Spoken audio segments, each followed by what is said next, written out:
Students, स्वागत है आप लोगों की गीता मैम की पाठशाला में। तो मैं आज आप लोगों के लिए लेकर आई हूँ क्लास 9 क्षितिज बुक से दो बैलों की कथा। इसका मैं पहला भाग आप लोगों को अपलोड कर चुकी हूँ। ये दूसरा भाग है क्योंकि ये जो दो बैलों की कथा है ये थोड़ा सा लंबा है, इसलिए इसको थोड़ा 2 या 3 भाग में मुझे ये लोड करना पड़ेगा। और आप लोग इस वीडियो को पूरा देखिएगा अच्छे से। जब तक पूरा नहीं देखिएगा तब तक समझ में नहीं आएगा। तो मैं स्टार्ट करती हूँ ये। तो पिछले क्लास में मैं वहाँ तक की थी कि जब जो गया की बेटी थी उन लोगों को जो रोटी दी थी, जिसे बैलों ने खाकर वहाँ से निकल चुका था, लेकिन बैलों को ये भी डर था कि कहीं हम लोगों के चलते इसकी बिटिया को मारा पीटा न जाए। अगली रात उन्होंने क्या किए, बैलों ने रस्सी तुड़ाकर भागने की योजना बनाई। वे रस्सी को कमज़ोर करने के लिए चबाने लगे, परंतु तभी नन्ही लड़की ने आकर दोनों रस्सियों को खोल दिया। लेकिन बैल लड़की के स्नेह के कारण न भागे। लड़की ने शोर मचाया, फूफा वाले बैल भागे जा रहे हैं, दादा भागो। हीरा मोती भाग पड़े। गया ने उनका पीछा किया। गांव की ओर लोग भी पीछे हो गए। दोनों रास्ता भटक गए। नए नए गांव पार करते गए। खेत के किनारे पहुंच गए। मटर का खेत था। दोनों ने खूब मटर खाए और मस्ती में आकर उछलने कूदने लगे। अचानक उन लोग के सामने एक सांड पड़ गया, जिससे उनके दोनों के हक्के बके उड़ गए। दोनों बैल डर गए। मुकाबला कैसे करें कि सांड बहुत मस्टंड था, बहुत हट्ठा कट्ठा था, इसलिए दोनों बैलों थोड़ा सा भयभीत हो गए। हीरा ने मोती को सलाह दी कि दोनों उस पर मिलकर आक्रमण करेंगे। हीरा और मोती दोनों ने राय कर लिया कि हम लोग दोनों इस पर मिलकर आक्रमण करेंगे। उन्होंने यही किया। सांड एक पर सिंह चलाता तो दूसरे उसके पेट में सिंह घुसेड़ देता। सांड की दो शत्रुओं से लड़ने की आदत नहीं थी, इसलिए वह बेदम होकर गिर पड़ा। दोनों ने उस पर दया की और छोड़ दिया। अब क्या हुआ, हीरा मोती फिर विजय के नशे में दोनों बातें करने लगे। मतलब दोनों बैल जीत गए, सांड को मार दिए, तो दोनों को थोड़ा अंदर की जीत हुई है, इसलिए थोड़ा नशे में वो लोग बात कर रहे थे। और बात करते करते सामने एक मटर का खेत था, उसमें जाकर उन्होंने घुस गया और मटर खाने लगे। उसके बाद क्या होता है, मटर के खेत वाला ने लाठी लेकर आई। हीरा तो भाग गया, परंतु मोती कीचड़ में फंस गया और पकड़ा गया। हीरा ने मोती को फंसा देखा तो वापस लौट आया। रखवाले ने दोनों को पकड़ लिया, जिसकी मटर की खेती, दोनों को पकड़ लिया और कांजी हाउस में बंद कर दिया। कांजी हाउस क्या होता है पता है ना? मवेशियों की जेल खाने होते हैं, जानवरों के जेल खाने।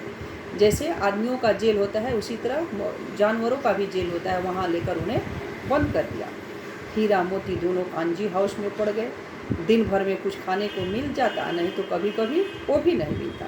पहले से कई भैंसे, बकरियां, घोड़े तथा गधे थे, क्योंकि वो जो कांजी हाउस था पहले से भी बहुत सारे जानवर उसमें पड़े हुए थे। भूख के मारे हीरा मोती का हालत खराब हो रहा था, जेल के अंदर पड़े पड़े रहने। अब उन दोनों ने क्या किया कि दीवार की मिट्टी चाटना शुरू कर दी। रात के समय हीरा के मन में विद्रोह की ज्वाला उठी। उसने बाड़े की कच्ची दीवार पर अपने नुकीलों सींगों से वार किया। हर वार में कुछ मिट्टी गिर जाती। इतने में चौकीदार लालटेन लेकर आया और क्या किया कि उसने हीरा का उजड़पन देखकर उसने कई डंडे मारे और उसे मोटी रस्सी में बांध दिया। मोती ने उसे चिढ़ाया। हीरा ने जवाब दिया, बध गए तो क्या हुआ, अगर दीवार टूट जाती तो कई जानवर आज आज़ाद हो जाते। एक दीवार टूटता तो कई सारे जानवर आज आज़ाद हो जाते। अब मोती को भी जोश आ गया। उसने बड़े जोश से दीवार में सींग मारी। 2 घंटे आजमाइश करने के बाद उसने लगभग आधी दीवार को गिरा दी। अब जानवरों की जान में जान आई। सबसे पहले घोड़ियाँ भाग निकली, फिर बकरियाँ, फिर भैंस। गद्दे वहीं खड़े रहे, बोले भागने का क्या फ़ायदा, फिर पकड़े जाएंगे। कहानी के स्टार्टिंग में आप लोग सुने हैं ना कि जो गधे होते हैं थोड़ा बुद्धिहीन होते हैं, तो दीवार टूट भी गया तो वो लोग भागने का नाम नहीं ले रहे, बोले कि क्या फ़ायदा, पकड़े तो जाएंगे और फिर हमसे काम लिया जाएगा। इसीलिए गधे को बुद्धिहीन कहा गया है। अरे मौका मिला है तो भाग जाओ, जब काम मिलेगा तब मिलेगा, अभी क्यों पड़े रहे वो जेल में, अभी मार खाओगे इसलिए भाग निकलो। यदि तीव्र बुद्धि का होता तो भाग जाता, लेकिन गधे तो बुद्धिहीन है, इसलिए वहीं पर अड़े रहे।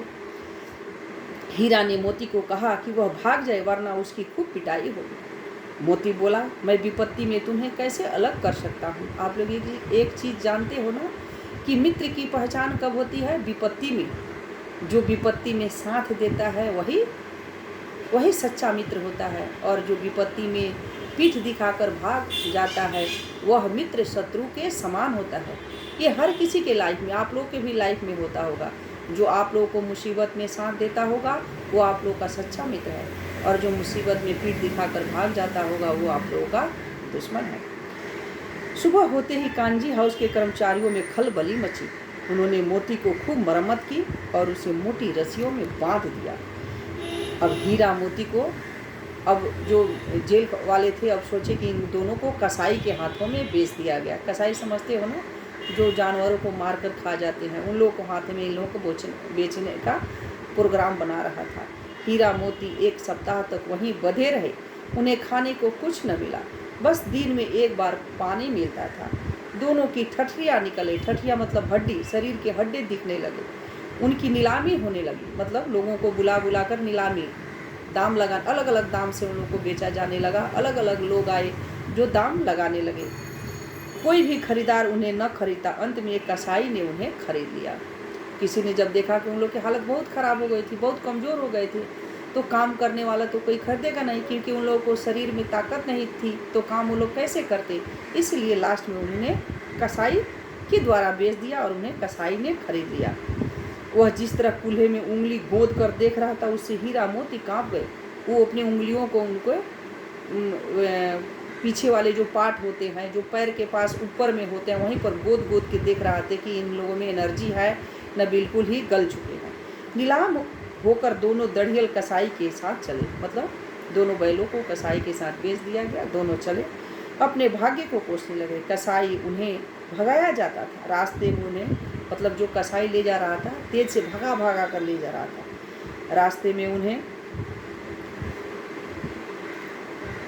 एक अनजाने जाने पहचाने से लगे। जिस रास्ते से जो कसाई था ले जा रहा था, रास्ता कुछ जाना पहचाना हुआ लगा। अब उनके दुर्बल शरीर में जान आने लगी। जल्दी ही झूरी का घर नज़दीक आ गया। वे तेजी से भागने लगे और थान पर जाकर खड़े हो गए। मतलब वहाँ से वो लोग भागकर जाकर झूरी के पास चले गए, और जहाँ पर उन लोगों का रखने का व्यवस्था था वहीं पर जाकर खड़े हो गए। झूरी ने देखा तो दौड़ा उन्हें गले लगाने लगा, क्योंकि झूरी तो उन बैलों को शुरू से पाल पोस कर बड़ा किया था, और अब उनके साले के घर से बैल भाग गए थे। जिस चीज़ की जानकारी झूरी को नहीं था, सिर्फ झूरी को यही पता था कि उनके दोनों बैल भाग गए। लेकिन जब सुबह होते देखा दोनों बैल उसके व्यवस्थित जगह पर खड़े हैं, तो दोनों को देखकर उसे आंखों से आंसू चला गया, और दोनों बैलों को उन्होंने गले से लगा लिया।